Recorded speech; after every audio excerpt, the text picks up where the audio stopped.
Welcome to the Navigating Disruption podcast. I'm your host, Shaquille Barmel. I'm the CEO of Ocean Blue Strategic and partner with the Summit Group. I'm a coach, consultant, and speaker, and I help leaders, entrepreneurs, and sales professionals make an impact through improved performance. In this podcast, I share insights and interviews with interesting leaders to define practical lessons that you can use to make an impact in the face of uncertainty.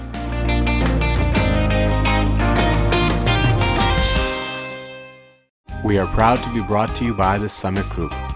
We help companies increase revenue and deepen customer relationships by moving from sales excellence to authentic business relevance through engaging learning experiences. I first realized in second year university that organizational behavior and leadership were going to be part of my career. But back in the 90s, I didn't know what that would be. Well, it's taken 30 years to achieve the dream, but I have. And in this conversation, I speak with the person that helped me find this path just 2 years ago. Dr. Martha Maznevski is a professor of organizational behavior and faculty co-director of executive education at the Ivy Business School. As a leadership coach with the Ivy Academy, I am working with Martha and a team of seasoned coaches and professors that are committed to elevating the practice of leadership to help their organizations to thrive through the volatile and uncertain times ahead. We talk about how she discovered her calling and a few of the leadership ideas she is learning about and teaching. Enjoy the conversation. Good morning, Martha. How are you today? I'm great. How are you, Shaquille? I'm really great. You're in London, Ontario. I am. Yep. How's the weather there? It's rainy and cold today, but at least I don't see any snow outside. Oh, And okay. it's starting to get just a little hint of green in the trees. Oh, good. We're hearing about snow coming today again, which is odd because I thought we were done. I really thought we were done. Us too. It's Okay. But not to stay. Not to stay. Yeah, that's the idea. Martha, this is like a conversation. It's going to sound like an exaggeration, but it's kind of like a conversation I've been waiting my whole life for a little bit. And that sounds like puffery, but let me just get back into it a little bit. We met in a 15-minute conversation, I think the end of 2018. Yeah, that sounds about right. I still can picture myself sitting in my office at my old job, and we had this connection, and I remember looking out the window as we were talking. And I'm not going to get into the details of that conversation now. Maybe they will come up a little later, but I just want to say that, I'm here to talk about your pivotal moments, but let me just say that was a pivotal moment for me. 15-minute conversations kind of opened the doors to a whole new world and open the doors to a relationship with another person that, honestly, Martha, I feel like I've known you for much longer than 2.5 years that we've known each other. Yeah. And so it's a real privilege to kind of have you. I'll call you in my life and working with you a little bit these days and having this conversation. Well, thank you. So I do remember that moment, and I feel the same way, Shaquille. I actually feel like we've known each other a lot longer. Mm-hmm. So something in our paths made us connect and resonate with that when we did meet. I remember being really excited about that conversation and also thinking, don't push. Right? Because if this guy would be amazing for us to work with, and it would be so exciting in so many ways, but it's got to be his decision. Because if it's not, then it's not the right thing for anybody. So I don't know if you remember that, but I backed totally off a bunch of times. I just said, I'm going to present some information to you to help you make the right decision for you. But behind the scenes, I was hoping that this is where it was going to go. I totally remember that. The way I visualize it and describe it is that this is a phone conversation, but I literally felt you stepping away. Yeah. And I went. Yeah. And I felt it. I felt it. And it's funny. It's like, what a lesson in life, right? And a lesson in coaching, which is something we're focused on these days, is if you push into somebody, you're likely going to push them away. But if you pull away from them, you're drawing them out. Well, or you might not push them away. In fact, and I think this is what I've learned is over the years is if you push them in, you might get them in, but it's for the wrong reasons. And then they've got certain expectations of the relationship. In my case, what I'm going to be providing to you and what our relationship is. And that's not a sustainable, healthy learning relationship. Absolutely. So Oh. stepping back and just trusting that the right things are going to pop up. We didn't waste any time offering value to the listeners here. That was a really wonderful moment of wisdom that will make it into my Mm. summary, I'm sure. Oh, good. So let's kind of get rid of the mystery for the listeners. Mm. Tell me, how do you describe yourself? Obviously, this is the formal definition, but beyond that, how do you describe what you are and what you do? I'm a professor of organizational behavior and a faculty co-director of executive education at Ivy Business School in Okay, Canada. that's out of the way now. That's the formal thing. So being a professor is a really important part of my identity because it's about putting learning first. So I'm a professional learner. My job is to learn. So I was at a school called IMD in Switzerland for 15 Mhm. years, and most people have probably never heard of it. It's a very, very niche, very small school that focuses almost entirely on executive education. So it's Mhm. not part of a university or anything, but it is the number 1, 2, or 3 in the world executive education school. So if Mm. you know executive education, you know IMD. And what I loved about it was how global it was. So I worked all over the world with people in all walks of life, and it was fascinating. But I remember when I was there one night sitting at the dinner table with the kids, one of them was saying, "Well, Mom, what do you actually do?" Somebody asked me, "What do you Yeah. do?" I don't know. She's a professor. Well, what does that do? And my other daughter said, "Well, she teaches people things they don't know." And I said, "Well, actually, that's not true because I work with people who are really experienced and who know a lot of stuff. So for the most part, I'm teaching them things they already know." Mm. Mhm. Right. They're like, "Oh, okay." And Right. what we finally, as a family, the definition we finally came to of mom's job is mom helps people understand what they already know so they can use it better to make things better. Oh, what a great Isn't that a great that must have been a description? proud moment for you to Yeah. hear Yeah. your child say that. That is Yeah. Yeah. amazing. Here's the other interesting thing. Yeah. Somehow that's valuable enough that you can make a career and a living off of that. Yeah. Somehow it's a skill set that helps people enough that companies are willing to pay for it, and which I find kind of strange, but also encouraging. Yeah. So I know Mm. that was a wonderful description overview. I know there'll be many people saying, so what does that mean you do? Like What's your day look what does a like? day? Well, probably more like what does a month look like? Yeah, Because I probably no 2 days are the same, but what does the job look like? yeah. It's about half teaching and half, I'm going Hmm. to call it learning. Traditionally, as a professor, you would call it teaching and research. For me, it's all learning. They're all different pieces of the same thing. And so about half the time is directly helping other people learn stuff. Hmm. And half the time is focusing on me learning the kinds of things that are important for all of us to know and kind of digging deeper onto that. So a Hmm. typical month would look like a lot of classes. And typically, the heuristic is an hour in the class is at least 2 hours of preparation. So, Hmm. and in COVID, it's a lot more than that, I'll tell you, because there's a whole video production and technology production. And then Hmm. the rest of the time is conversations about research. I'm working on 2 big projects right now, one related to lateral collaboration in organizations. Hmm. So, for example, if you're in a matrix organization Hmm. and you're leading across the matrix, how do you get that group to be a team?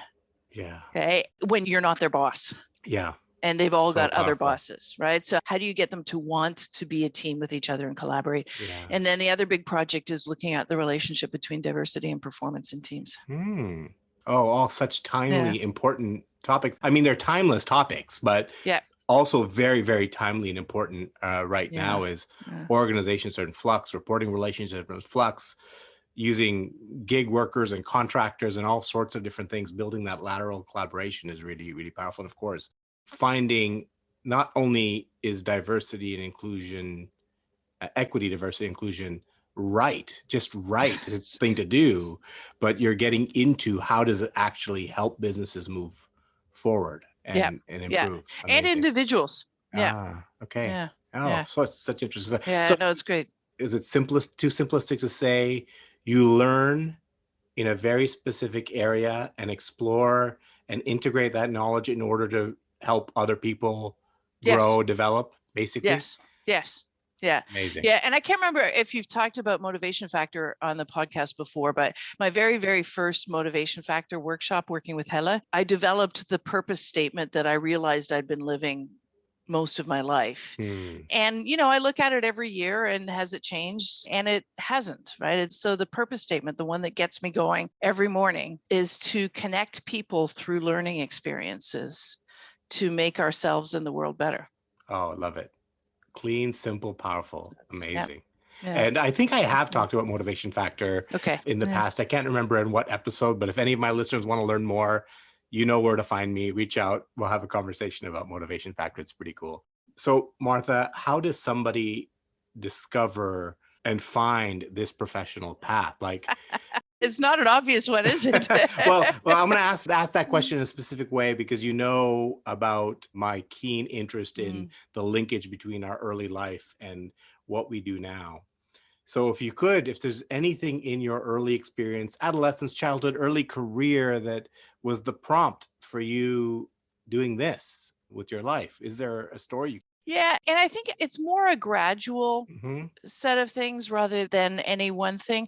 Both of my parents are teachers, and my father was a high school English teacher and then principal for most of his career, and just deeply loved learning. So I think highly curious always. And my mother too was elementary school teacher until she became pregnant with me, and she stayed at home after that. But both of my parents are always learning things, even now in their mid 80s. My mom does a lot of weaving, and she has her computerized programs for the loom that tell her how to do the weaving and manage the looming for her. And she's 86. My dad's doing the same with a lot of other hobbies of his. So they're both always learning. So I think there was that. High school principals don't make a lot of money, so we were comfortable but not wealthy. So we did a lot of camping. And again, there was just always new things to explore. And I love that. So I think that was more it. But there was also always the importance of making a difference. Right. So learning and making a difference. And that was always very important to me too. And when I was in undergraduate, my professors encouraged me to go on to become a professor. And I completely rejected it because I looked at what they were doing and it wasn't making a difference to anybody other than their students. And that wasn't enough in your eyes. It wasn't enough for enough. me. Yeah, it was enough for them. It wasn't enough for me. So I became a teacher. Yeah. Right. An elementary school teacher, as I was always going to do. And I was Martha, I did not know that. I went to your LinkedIn profile and I noticed Bachelor of Education. And of course, you don't go that far back in your professional experience. I can't believe it. I mean, it makes so much sense now that you know. Kindergarten to grade 6. Wow. Grade 8, actually. Kindergarten to grade 8. Yeah. Gosh. And no, seriously, all my life, I was going to be a teacher. I never questioned that ever. I love learning. I love it. My parents are teachers. It was never, and I like working with kids. So it was always going to be a teacher. And I did it for all of 6 months and I was bored stiff. And so I immediately started looking for other things. And I have so much respect for teachers. It wasn't that I didn't like the teaching. I wasn't learning enough. That's what I finally realized. And that's when I realized that it's learning that drives me, not teaching. Yeah, I guess it's because when you're teaching elementary school, you've got a curriculum and you're going to get better and better over time teaching that curriculum and incrementally improving it. But your role is not out there seeking new knowledge on the cutting edge, right? Yeah. And the kids, like once you've taught grade 3 social sciences a couple times, just I know. You can have great conversations with them, but it's not the same. Just so no, I love my colleagues. I love it, but I married one of my colleagues who's the best teacher I've ever met. He's amazing at teaching. I learned so much from him, but it wasn't for me. But the other part of that story, my parents would have made great communists, from each according to their ability to each according to their need. Deeply, not the political communists, but the really deep social communists. And business was absolutely a 4-letter word. It was nasty. Business is evil in my household growing up. So I never considered it. But when I was bored with teaching and all my friends were having fun with their business jobs, I decided to do an MBA. And I went to what is now Ivy to do an MBA. I wanted to do international business. And the only 2 places in North America for international business that were really good were basically Ivy and Wharton, the Wharton Lauder School. And Lauder was a lot more expensive. Yeah. So I went to Ivy and discovered that business is not evil. Yeah. Well, what's Uh, interesting is I just want to, you went over it very quickly, but mm, just want to take a pause for a moment and say that your initial inspiration, motivation to go into business, to go get your MBA, was seeing how much fun your friends were having yeah. and how well they were doing in business. Yes. Yeah. Yeah. And not financially well, but Yeah. learning, like doing Yeah. cool new stuff. They were always learning, right? Yeah. And I Yeah. wasn't. Yeah. Yeah. Well, the reason Yeah. I'm living there is that oftentimes we're taught and raised to believe is don't look at the grass on the other side because the grass is always greener. Mm. Don't try to be what your friends are, just be your own path. But in this case, that sparked the beginning of your own journey. It's a great point. And I guess it's what are you looking at on the other side, right? If Yeah. I was looking at how much money they were making, I would be worried about that. But they were really, I value learning and they were learning Yeah. and they were Yeah. learning about cool stuff. Yeah. Awesome. Great. Well, thank you. Yeah. That's so No, then, it's a good so point. you do the MBA and then was it an automatic from there to go do Well, your actually, so I got into the MBA and the world changed for me Hmm. because I found out that businesses connect things, right, in Hmm. really interesting ways. And Hmm. businesses apply research and development, and businesses help people. Not all of them, and but there's so many opportunities there. And I really started to see business as the nexus of where learning and helping can come together. Hmm. It's not the only nexus, of course, and I still, Yeah. as you know, I do a lot of work with NGOs and government organizations and things like that. But I got excited about the opportunities in business to be entrepreneurial Yeah. and to really make a difference with your own values. So I never finished the MBA, Oh, you didn't right? know. No. So if you look at my LinkedIn, it doesn't say that I have Yeah, an I MBA was because curious. yeah, Yeah. yeah, no, I had so much fun in the first. It was when the MBA was 2 years, Yeah. and I had so much fun, and I was enjoying it so much. And my professors asked me to switch into the PhD program. And Oh. I remember the conversation. It was my organizational behavior professor suggested that I would really enjoy the PhD program and would do well in it. And I remember asking him, I said, wait a minute, you mean I can have a career that's teaching, learning, business, international, all in one? Hmm. And he said, yeah. And I was like, well, sign me up. Right. I'm there. So Martha, that was the Mm. moment. Yeah, That that that was, yeah. that Yeah. was the moment, and that was Yeah. the person. I'm still in touch with him. Coming back to Ivy, I've talked with him several times. This is Jeff Gantz, right? From Character. Okay, Yeah. sure. Yeah. Wow, Yeah. amazing. Yeah. And it just, just really does go to remind us that there usually isn't just one moment. There's a Right. number of things that happen that lead up to it. You have to be in the right place mentally. You've had to have the right experiences. But it's about when that opportunity strikes, you have to You got to be know open for you it. got to be open for it. Absolutely. Yeah. That's a great Yeah. story. Yeah. Gosh, Yeah. I look at Professor Gantz in a whole new way now just because Yeah. of that story. Remarkable. I often talk about ripple effects, and that's the logo for my coaching Mm, business. And so that's a wonderful way to think about the role that he played.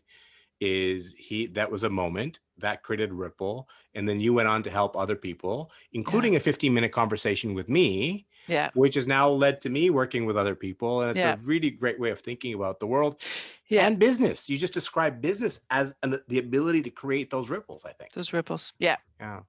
Yeah, and it reminds me of one of the other professors that had an enormous impact on me while I was doing my PhD. My supervisor, Joe DiStefano, he just did so much for me during the program. Right? And I remember at one point asking him, "I can never pay this back." Mm. Right? There's not even any point in having a conversation of how do I help you back. And he just looked at me and said, "Pass it on." Mm-hmm. And that's another moment. So of a ripple effect moment, right? Mm-hmm. It's that moment is also always with me. The pass it Mm-hmm. on. I know this is going off on a tangent, but this whole pay it forward Yeah. thing, I resist it because it's still very transactional, right? Mm-hmm. Pay it forward means you're expecting to get it back at some Mm-hmm. point. Between Jeff Gantz and the here's an opportunity, are you ready for it? And Joe's pass it on, we create opportunities for other people. Absolutely. I don't think I've ever really talked about this on this podcast, but the name of the podcast, the Navigating Disruption Yeah. podcast, the whole premise behind it is with my belief in the importance of us all creating ripples, all being drops in the water to create Mm, ripples. Mm. And looking at the world we're living in right now, which is really rocky, volatile. We talk about VUCA, we talk about Yeah. uncertainty, complexity, and I envision it like really rocky waters, right? Lots Yeah. of Yeah. waves. Yep. And then the question becomes, if you are a person that wants to make ripples and make an impact, you can do that in calm waters because you can see the ripples. But how do you do that when the waters Wow. are rough? Wow. And so that's kind of Oh, the whole that's theme of beautiful. this. Oh, That's I the love whole it. theme of this. Yeah. So Yeah. now let me give you an example of how you have made an impact in the rough water. So I have a relationship with a former UN ambassador to the UN. His name is John McNee, Ambassador McNee. I got to work with him a little bit in my past career. I went on to become a coach, and he went on to become a mentor to other ambassadors. Okay. That's what he's doing with his That's retirement. great. Yeah. Good for him. So he follows my blog, and I haven't released one in a little while, but he follows my emails. And one time I wrote about your webinar where Hercules meets Buddha. Mm-hmm. And so he read my blog, he clicked through and watched your video of your webinar, and he reached out to all of the ambassadors working in foreign affairs that he mentors and Wow. shared it with them. Wow. Because when all of this stuff happened, the pandemic Yeah. happened, Yeah. think about the impact on the ambassadors that are working Yeah. in all the Oh, countries where yeah. Canada has interests. Yeah. Yeah. What are I they did going think through, about that. Yeah. right? Mm. And so he basically used that as a mechanism to drive conversations about Oh, how good. they needed to behave as leaders during this difficult time. Wow. Good. Good. And so that's just how you create ripples in rough waters. Is Wow. that something you did with that Well, framework? yeah. Okay. It's something, but I didn't do it. It happened. Mm-hmm. But that's the drop. And so, yeah, how do we get those things to happen more systematically, I guess is what you're Yeah, saying. I think there's a fallacy in assuming there's a single cause, right? right. That's true. Yeah. That's And true. I think we need to be humble about that Yeah, because I yeah. actually think serendipity, it comes back to, are you open for the moments when they come? And my good friend at IMD, Bill Fisher, talked a lot about putting yourself in the flow of ideas. Mm, Right. So maybe part of it is how do you create the ripples, but also another part of your question is how do you put yourself in a place where the ripples are going to hit you nicely? that's a great image. Yeah. Absolutely. Because I'm sure that you can experience a ripple and then nothing happens. It's kind of Right. stops. But how do Yeah. you put yourself in a position where you can actually do something with the impact you receive from others, the Yeah. ideas? And where you feel it in the first place. Yeah. Right. You know, you've got your sensory is the Hercules meets Buddha work. I feel so humble about because of everything I've done, it's the only thing that kind of came to me and I feel more like a vessel for that rather than something I did.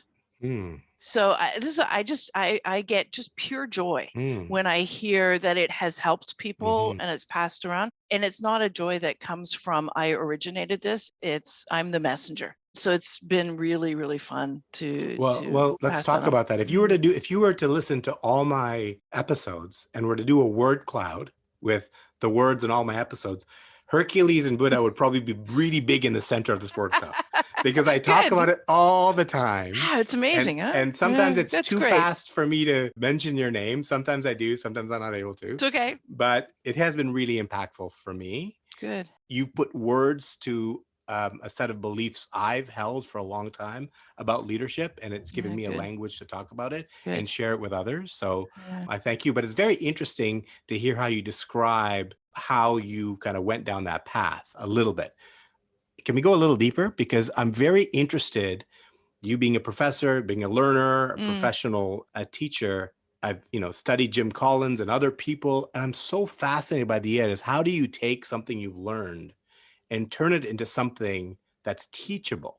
Yes, that I think I will own a little bit more on this because that's kind of more where the work came in. But the ideas first, yeah. And it helped that I was at IMD. So working with literally tens of thousands of executives a Mm-hmm. year, right? Or 10,000 executives a year. So Hercules Meets Buddha came out of a book that some friends and I published in 2004.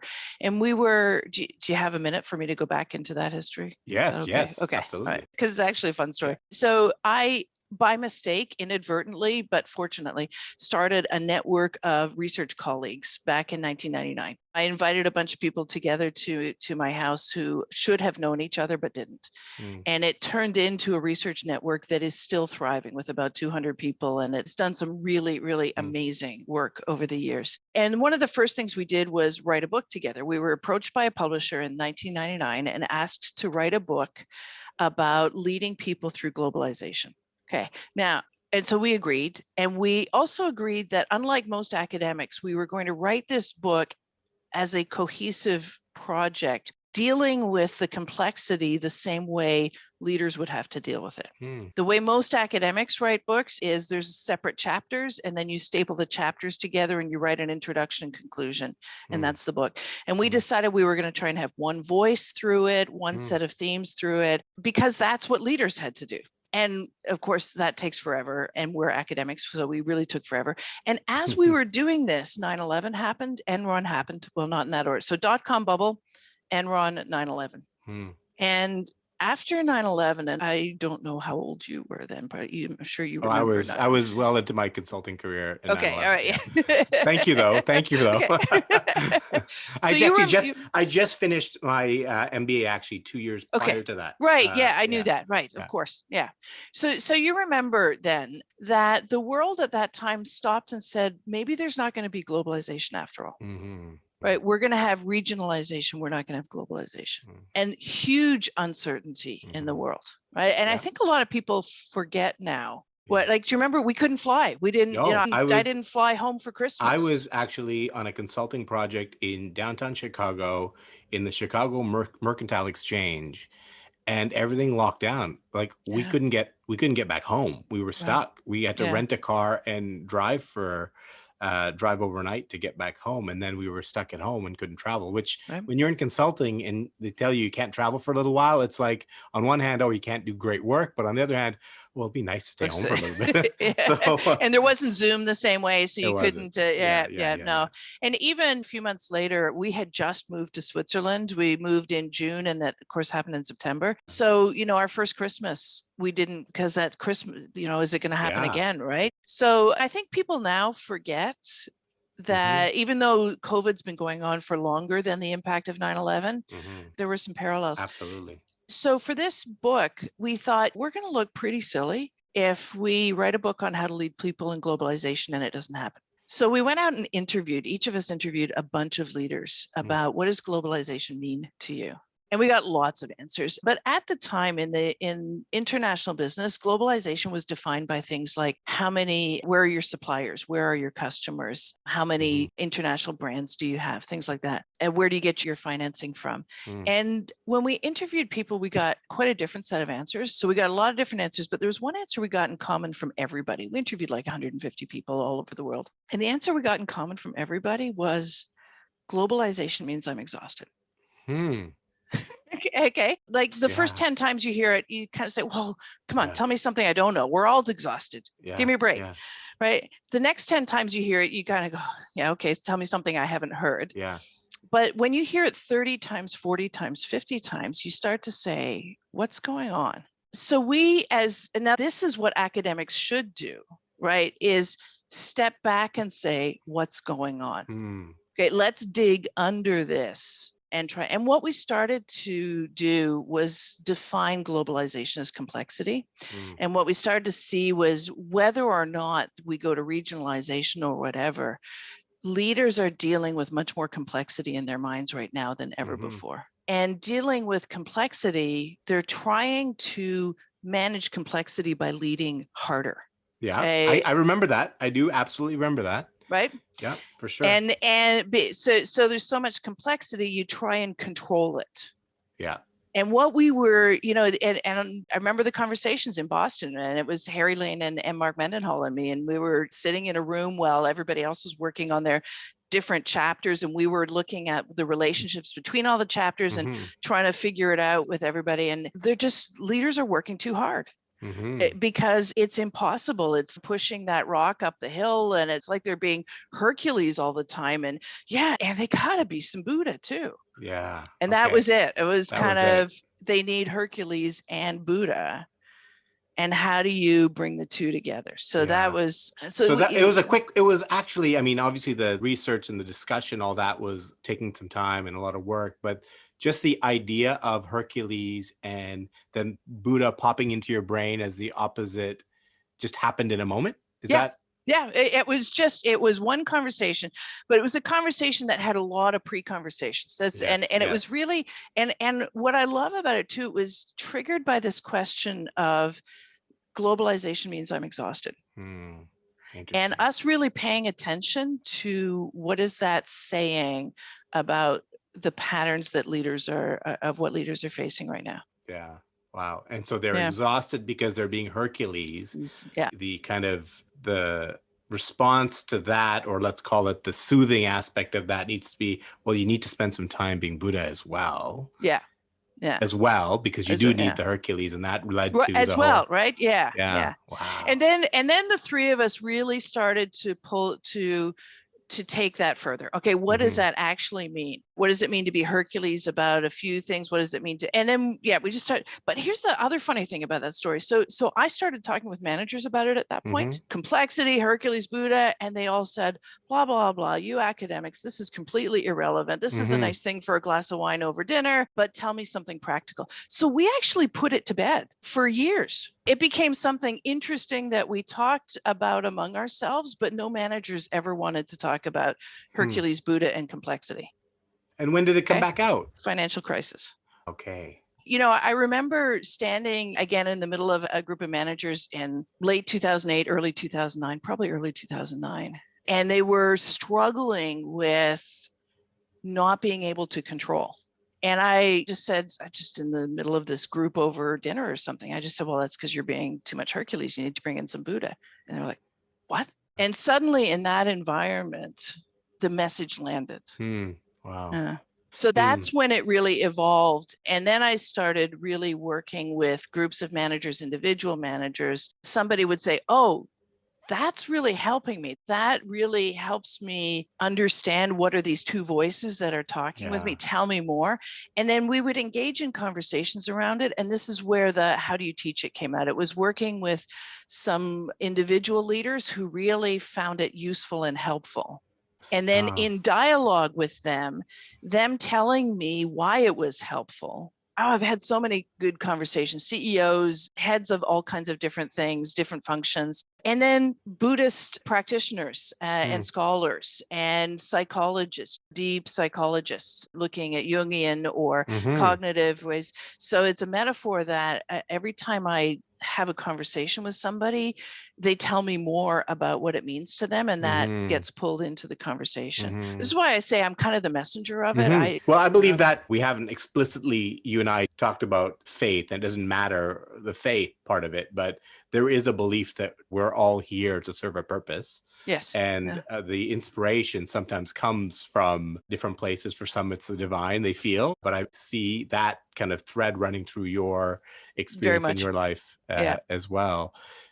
So when was that Hercules and Buddha conversation? What year was that? Just shortly after 9/11? Yeah. So the very first one was, was 2001. I think it was February 2002, actually. Wow. Yeah. So now we just fast forward to all the discussion, the talk about mindfulness, about the importance of meditation, the importance of managers being coaches and nurturing and leader character and the whole balance.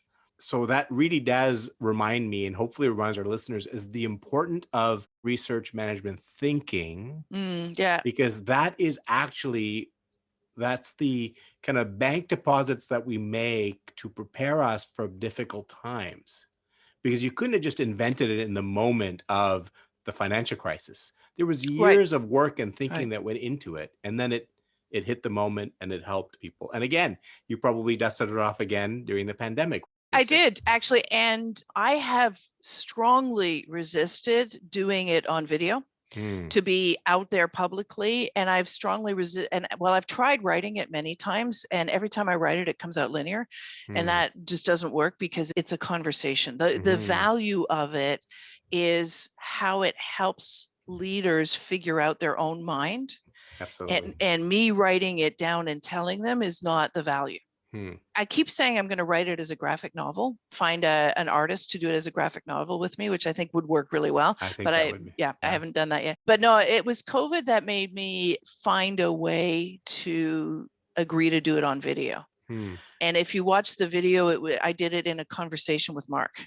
Yes, I Right. remember Because I that. said, Yeah. if we can do this as a conversation, then I think it's you going through your Hercules and Buddha and kind of bringing in some other things. So I think we can do that. Yeah. So what I'll do Yeah. is I'll just let listeners know that after you listen to this episode, go back to the episode description. I'll have a link to where you can watch the video there, so you can check out the full meat of the conversation. So that it triggers for me the conversation we had, the 15-minute conversation we had. Okay, good. Because what you've been talking about is a really good platform for what we are trying to do for leaders right now. Yeah. So we talked in 2018. I was in a transition point in my career, looking for that next chapter, leaning heavily towards coaching, looking at coaching programs. I had gotten some advice to get a traditional kind of coaching certification. But then I stumbled into search engine marketing for this program that Ivy Academy was launching. First time ever leadership insights for transformation program, Lift. And I was like, what? Because I'm Ivy grad. So it was like, what? I got to look into this. Filled out the forms. I'm so glad you did. Filled out the forms, got the call back from somebody in inside sales, and set up a conversation with one of our colleagues, Sharon.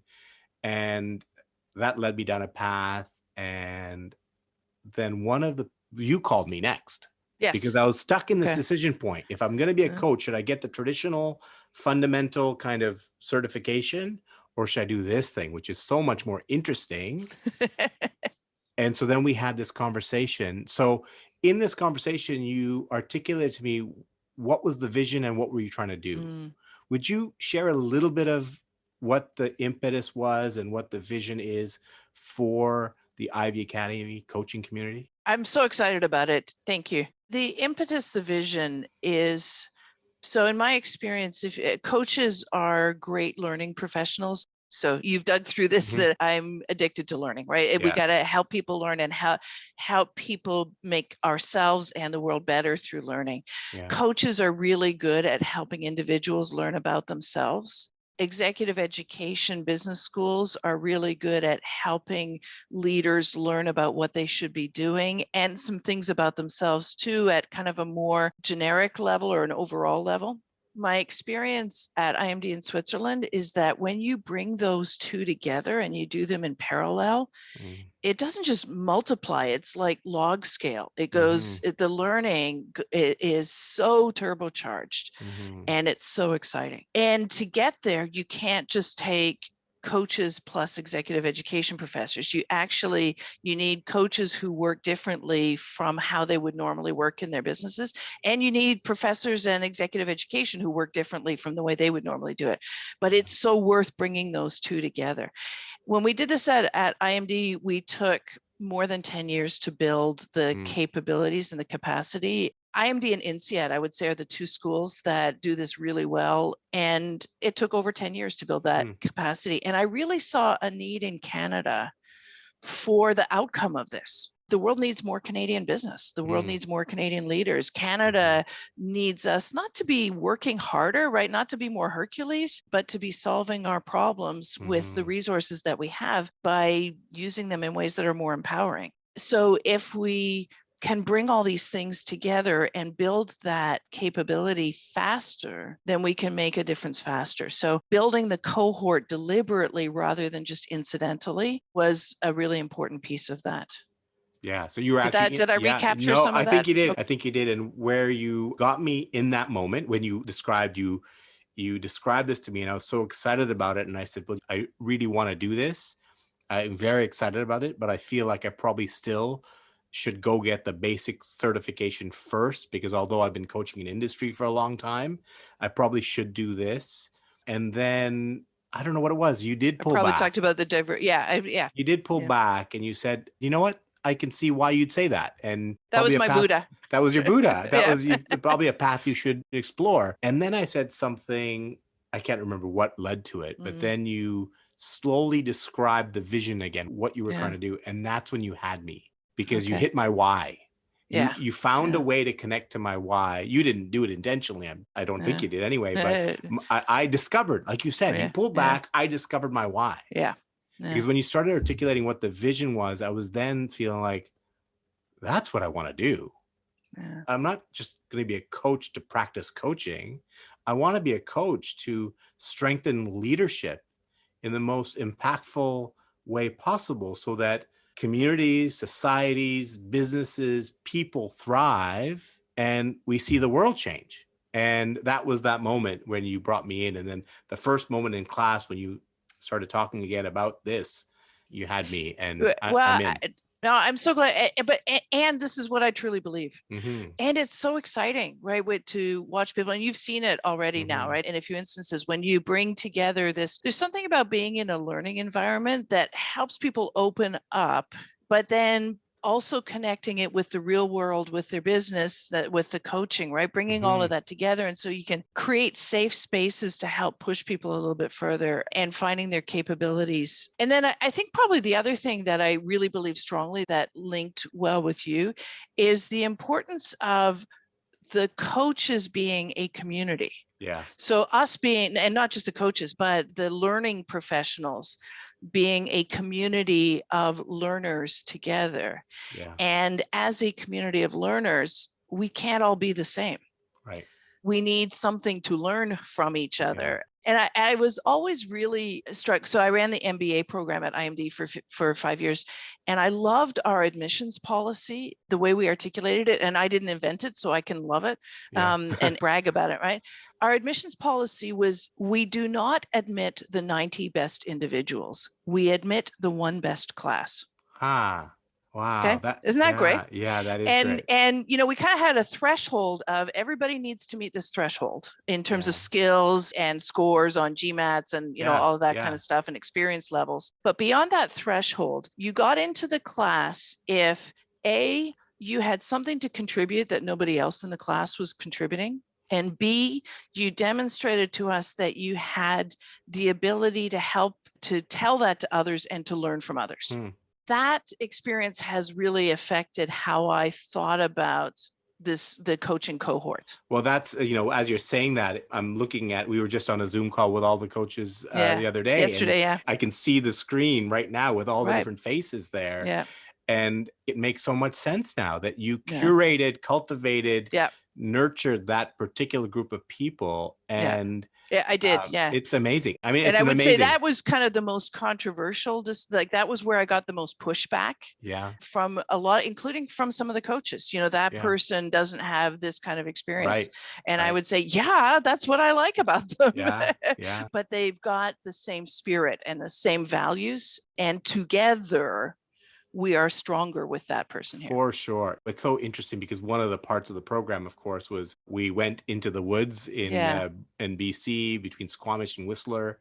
And I remember because I'm in this transition point in my career, and I was surrounded in the circle with like diverse but experienced, seasoned business leaders, coaches, mindfulness experts. And I was surrounded by this community of people that was kind of walking with me through this transition and journey. And so a lot of what I'm doing today, I give so much credit to the community. And I got it's goosebumps remarkable. when you explain that. Yes. It's remarkable. It's a Yeah. remarkable group of Yeah. people. And we've already been doing some great work. And I know that more great work is coming. I have to Martha, say yeah. too, I partly there is a selfish component to this. Yeah. What you just described, I love. Mm, Right. And I love my own learning journey, and my own sure. learning journey is really enriched to the extent that this community is there. And yeah, some of my most important personal experiences and in the journey come from being able to have these conversations Yeah. with a group of people, like you just said. So if we can build that, yeah. I love it. And I particularly that whole idea of selfishness, I have definitely discovered is that I might have said I'm doing this and created this self-image of myself that I'm a good person, being altruistic, wanting to help people. But I've really come to terms with the fact that, yes, that stuff is all true. I do want to help people, but essentially the desire to help people actually comes from a very selfish place because I want to make an impact. I want to see the change in other people's lives and know that I had a part to play. So it also tells me that selfishness That's isn't okay. a negative word, but it's not a No, bad it's thing. not. Yeah, no. If it You just leads got you to be down aware of it, right? exactly Yeah. right. Yeah. Exactly right. Yeah. Wow, that was a fast Yeah. hour. In the last just a couple of minutes, Martha, we have to leave our listeners with a thought, a reflection, something that you're seeing today that maybe is the cusp of the next piece of advice that you might give leaders. Yeah, and I'm not going to be very articulate about this, but it's interesting. So the three of us that kind of came to Hercules meets Buddha, Yeah. we've started having exactly these conversations. We've gotten together a couple of times already to ask ourselves that, okay, we got Hercules meets Buddha because we were paying attention during a time when it was relevant, but then we were ready for the next one. So what should we be paying attention to now? And I think one of the things we're coming to is the importance of collaboration. That what Hercules meets Buddha was because the world is too complex for one person. So you need to control the things you can control and then empower the other things. We're now seeing that the world is too complex even for that. And so the next stage to add to that is to really, really build capacity in the collaborative, the collective. And I'm not quite sure how to articulate that yet, but really kind of it's paying attention not to just to yourself, but to yourself, really building something that's interconnected itself so that it can do the equivalent of Hercules meets Buddha. Oh, I'm so excited about watching the journey of discovery as you take You're going to be that part of discussion. it. You're going to be part of it, right? Open arms. I can't wait. I can't Yeah. wait. Martha, thank you for taking a time. I know you've got a busy calendar, and I'm grateful for this opportunity for Such talking. a pleasure. It was really fun. Thank you. Yeah, thank you. Thanks. And I'm really glad that this is definitely not see you later, goodbye. I'll probably talk to you on Tuesday. So awesome. Exactly. Yeah, Thank me too. Thanks, Thank you, Shaquille. Martha. Have a great day. Thanks, you too. Okay, bye-bye. What a great conversation. Here's some takeaways that I'd like to offer you. The first one right out of the gate, just at the beginning of the conversation, we talked about how not to push people in your persuasion. When you want to bring somebody along and you want to engage them in an initiative or an idea, don't push them.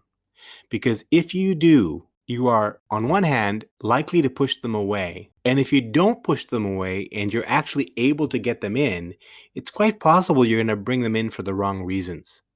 And then potentially setting up the basis for an unhealthy relationship. Back off and let them find their own path. We talked about how Martha, as a learner, as a researcher, is the conduit for ideas. She doesn't take credit for the epiphanies that come to her, but she does take credit and takes ownership and responsibility for exploring those ideas, for researching them, and then sharing them with others in a way that will help them be more effective in their leadership. I love how she talked about her purpose, and particularly what she is focused on now with the Ivy Academy, to integrate leadership and learning, leadership education with coaching and self-reflection to have a log scale impact on leadership today.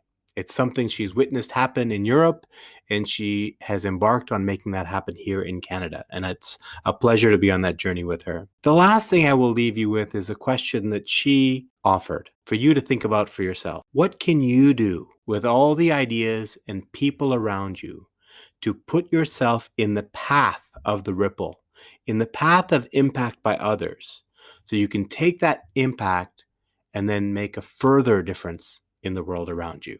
Have a great day. Thank you for listening. If you enjoyed this episode, please rate, review, or share it. I want to say thank you to one of my favorite bands, Late Night Conversations, for sharing their song Chaos with me and letting me use it in this episode. You can learn more about them on Instagram at LNC Connected. And here's more of their song Chaos to take you out.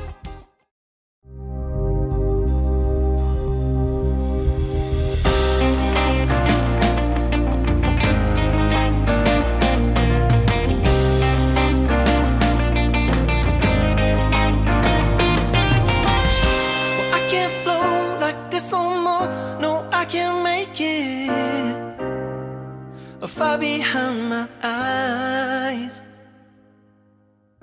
mediation, suffocation, it'll break me. And constellation in the sky. But when your eyes finally found mine, you were there, but I'm defined by the chaos in my mind. I believe what I perceive is a weave tearing at the seams, and I wonder what's behind. And my ears are bleeding, and the reason easing the logic of the season, taking the pleasing from my soul and leaving me to die.